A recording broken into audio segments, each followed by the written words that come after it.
നിങ്ങളുടെ ഇഷ്ട പരമ്പരകൾ എക്സ്ക്ലൂസീവായി സൺ നെക്സ്റ്റ് ആപ്പിലൂടെ തികച്ചും ഫ്രീ ആയി ഇപ്പോഴേ ആപ്പ് ഡൗൺലോഡ് ചെയ്യൂ. നിങ്ങൾ വരുമെന്ന് സാറ് വിളിച്ചു പറഞ്ഞിരുന്നു. അച്ഛൻ പറഞ്ഞിരുന്നു. എന്റെ പപ്പയുടെ വലിയ ഫ്രണ്ടാ. ഞാൻ അന്വേഷിച്ചതായി പറഞ്ഞേക്കണം. ശരി, താങ്ക് യു ഡോക്ടർ.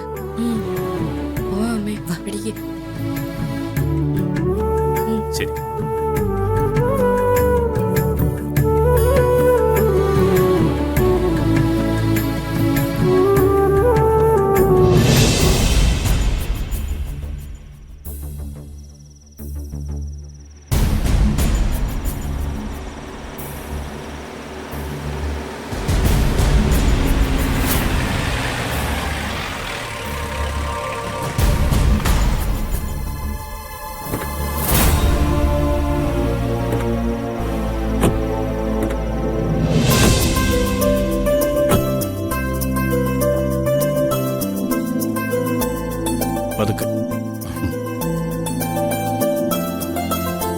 മോനൊരു കുഴപ്പമില്ല അച്ഛാ.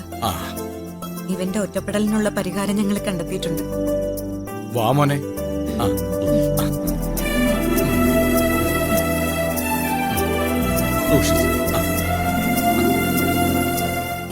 പിന്നെ ഫയലിന്റെ കാര്യം മറക്കരുത്, അതൊന്ന് തപ്പിയെടുക്കണം. നോക്കാം. പക്ഷെ പറഞ്ഞത് അവനായതുകൊണ്ട് വിശ്വസിക്കാൻ ഇത്തിരി പ്രയാസമാണ്. പറഞ്ഞവനെ വിശ്വസിക്കണ്ട. എന്നാലും നീരജയുടെ മുറിയൊന്ന് പരിശോധിച്ചു നോക്കുന്നത് നല്ലതാ. കിട്ടിയാൽ അതൊരു വലിയ കാര്യമല്ലേ? അത് ശരിയാ. എന്തായാലും നോക്കാം.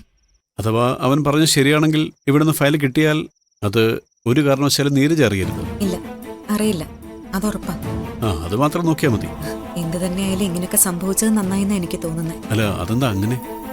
അതുകൊണ്ടാണല്ലോ കുറച്ചുകൂടി നല്ല ഡിസൈൻസ് എനിക്ക് ചെയ്യാൻ കഴിഞ്ഞത്. അങ്ങനെ സമാധാനിക്കാം. എന്നാ ഞാൻ ഇറങ്ങട്ടെ. ശരി ശരി, ഗുഡ് നൈറ്റ്. Good night.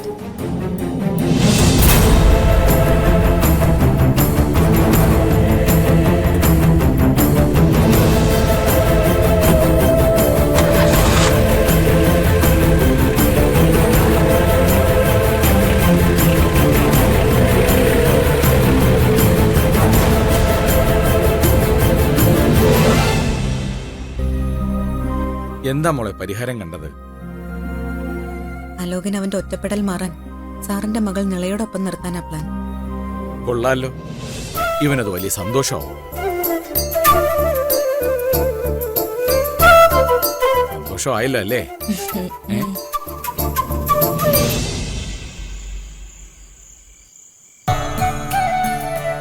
സൂക്ഷിച്ച്.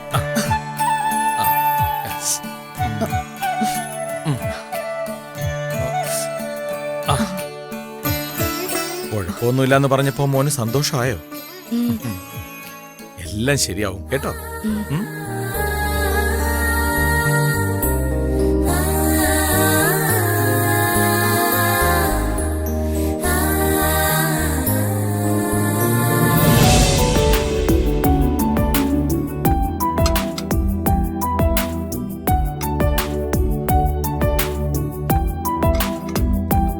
മോളെ, ശിവദാസുമായിട്ട് ഏറെ നേരം സംസാരിച്ചു എന്ന് പറഞ്ഞല്ലോ, എന്തായിരുന്നു വിഷയം? ആരെ അമ്പരപ്പിക്കുന്ന ഒരു വിഷയമാണ് ഞങ്ങൾ സംസാരിച്ചത്. നീരജയുടെ ഫ്രണ്ട് ഉണ്ടല്ലോ, ആ വിവേക്. ഇവിടെ വന്ന് അന്ന് കച്ചറ ഉണ്ടാക്കിയവനോ? എന്നെ പിന്തുടർന്ന് വന്ന് എന്നോട് അവനൊരു കാര്യം പറഞ്ഞു. ശിവദാസ് സാറിന്റെ കയ്യിൽ നിന്ന് തട്ടിക്കൊണ്ടുപോയ ഫയലില്ലേ, അത് എവിടെയാണുള്ളതെന്ന് അവൻ അറിയാമെന്ന്. അവൻ വേറെ എന്തെങ്കിലും കുതന്ത്രം പ്ലാൻ ചെയ്യുന്നുണ്ടാവും. അവനെ വിശ്വസിക്കാൻ കൊള്ളില്ല. അത് തന്നെയാ ശിവദാസ് സാറും പറഞ്ഞത്. എനിക്കും അങ്ങനെ തന്നെയാ തോന്നുന്നത്. ആ ഫയലിന്റെ കാര്യം അവൻ എങ്ങനെ അറിയാം? അത് പിന്നെ കൊള്ളക്കാര് തമ്മിൽ ഒരു ലിങ്ക് ഉണ്ടാവുമല്ലോ. അതുണ്ടാവും. ശരി, ഫയൽ എവിടെ ഉണ്ടെന്നാ അവൻ പറഞ്ഞത്? അവൻ പറഞ്ഞതൊന്നും ഞാൻ വിശ്വസിച്ചിട്ടില്ല അച്ഛാ. സത്യമാണോ എന്ന് പരീക്ഷിച്ചറിയാനാ ശിവദാസ് സാർ പറഞ്ഞത്. നമുക്ക് നോക്കാം. അത് സത്യമാണെങ്കിൽ ഫയൽ നമുക്ക് തിരിച്ചു കിട്ടും അല്ലേ മോളെ? കിട്ടുന്നെങ്കിൽ കിട്ടട്ടെ അച്ഛാ. ഇനിയിപ്പോ അഥവാ കിട്ടുവാണെങ്കിൽ തന്നെ അത് തട്ടിക്കൊണ്ടുപോയത് നല്ല കാര്യമാണെന്നേ ഞാൻ പറയൂ. അതെന്താണെന്നോ, അതുകൊണ്ട് പുതിയ കുറച്ച് ഡിസൈൻസ് കൂടി തയ്യാറാക്കാൻ പറ്റിയല്ലോ.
ഒരു കൊടും ശത്രുവിനോട് പോലും ആരും ഇങ്ങനെ ഒരു പ്രവൃത്തി ചെയ്യില്ല. ഞാൻ രാപ്പകലില്ലാതെ കഷ്ടപ്പെട്ട് ക്രിയേറ്റ് ചെയ്ത ഡിസൈനുകളാ. അതാ ഒരു കുറ്റബോധവും ഇല്ലാതെ നീ ഇവിടെ പൂഴ്ത്തി വെച്ചത്. നീ ഒരു മനുഷ്യജന്മം തന്നെയാണോ? എന്താ നിന്റെ ആവശ്യം? ഞാൻ അങ്ങ് നശിച്ചില്ലാതാവണോ? അത് അമ്മയുടെ ഫയലൊന്നും അല്ല, അതെനിക്കൊരാള് തന്നതാ. ആ ആള് തന്നെയാടി ഇത് ഇവിടെ ഇരിപ്പുണ്ടെന്ന് എന്നോട് പറഞ്ഞത്. ആര്? വിവേകോ? അപ്പൊ മനഃപൂർവ്വം അവൻ എന്നെ ചതിക്കുമായിരുന്നു. ഒരു കുടുംബത്തിൽ ജീവിച്ചുകൊണ്ട് സ്വന്തം അമ്മയെ തന്നെ ചതിക്കുന്ന നിന്നേക്കാൾ എത്രയോ ഭേദമാണ് അവൻ. ഞാൻ ചതിച്ചെന്നൊന്നും അമ്മ പറയണ്ട. ഇതിനകത്ത് എന്താന്നൊന്നും എനിക്കറിയില്ല, ഞാൻ അന്വേഷിച്ചിട്ടുമില്ല. അവനത് നിന്നെ ഏൽപ്പിച്ചു, നീ അത് വാങ്ങി ഒളിപ്പിച്ചു. എന്നിട്ട് അവനിത് എവിടുന്ന് കിട്ടിയെന്ന് നീ അന്വേഷിച്ചോ? ശിവദാസ് സാറിന്റെ കയ്യിൽ നിന്ന് ഏതോ തെമ്മാടികൾ തട്ടിയെടുത്ത ഈ ഫയല് പല കൈകൾ മറിഞ്ഞാണ് അവന്റെ അടുത്ത് എത്തിയിട്ടുള്ളത്. ഇതിന്റെയൊക്കെ പിന്നിൽ ആരാണെന്ന് എനിക്ക് വ്യക്തമായി അറിയാം. എല്ലാം നശിപ്പിക്കാൻ ഒരുങ്ങിയ കൂട്ടത്തിൽ നീയും പെട്ടുപോയല്ലോ എന്ന് ഓർക്കുമ്പോ എനിക്ക് ലജ്ജയുണ്ട്. ഇങ്ങനൊരു വിഷവത്തിന് ജന്മം കൊടുത്തു പോയല്ലോ എന്ന് ഓർത്തിട്ട് മതി പറഞ്ഞത്. പറയാനാണെങ്കി എനിക്കുണ്ട് ധാരാളം. ഒരു മകളാണെന്ന പരിഗണന നിങ്ങൾ എപ്പോഴെങ്കിലും എനിക്ക് തന്നിട്ടുണ്ടോ? എന്നെ വീട്ടിൽ നിന്ന് പുറന്തള്ളി വിടാനായിട്ട് എന്തൊരു ഉത്സാഹമായിരുന്നു നിങ്ങൾക്ക്. ദേ, നീ മിണ്ടി പോവരുത്. നിനക്ക് അതിനുള്ള അവകാശമില്ല. ഈ വീട്ടിലെ എന്റെ അവകാശത്തെ പറ്റിയൊക്കെ എനിക്ക് നല്ല ബോധ്യമുണ്ട്. അതൊന്നും ആരുടെ ഔദാര്യമല്ല. പിന്നെ എന്റെ മുറിയിൽ ഞാനില്ലാത്ത നേരത്തെ കള്ളിയെ പോലെ കയറി കട്ടെടുത്ത ഈ ഫയല് എടുത്തെടുത്ത് തന്നെ തിരിച്ചു വെക്കണം. ഇനിയും നീ പഠിച്ചില്ലല്ലേ? എന്നെ കൊണ്ട് അറ്റ കൈ ചെയ്യിച്ചേ നീ അടങ്ങും. മര്യാദക്ക് ഇത് തിരിച്ചു തരുന്നതാ നല്ലത്. ഒന്നേ പറ്റൂ. വിട്.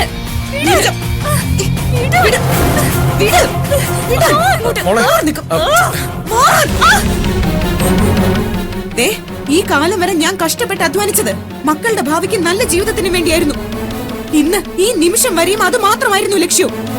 അതുവരെ ചോര നീരാക്കി അധ്വാനിച്ചതാ ഈ ഫയലിനകത്തുള്ളത്. ഇതാർക്കും വേണ്ടെങ്കിൽ പിന്നെ ഇത് എനിക്കും വേണ്ട. തീരട്ടെ.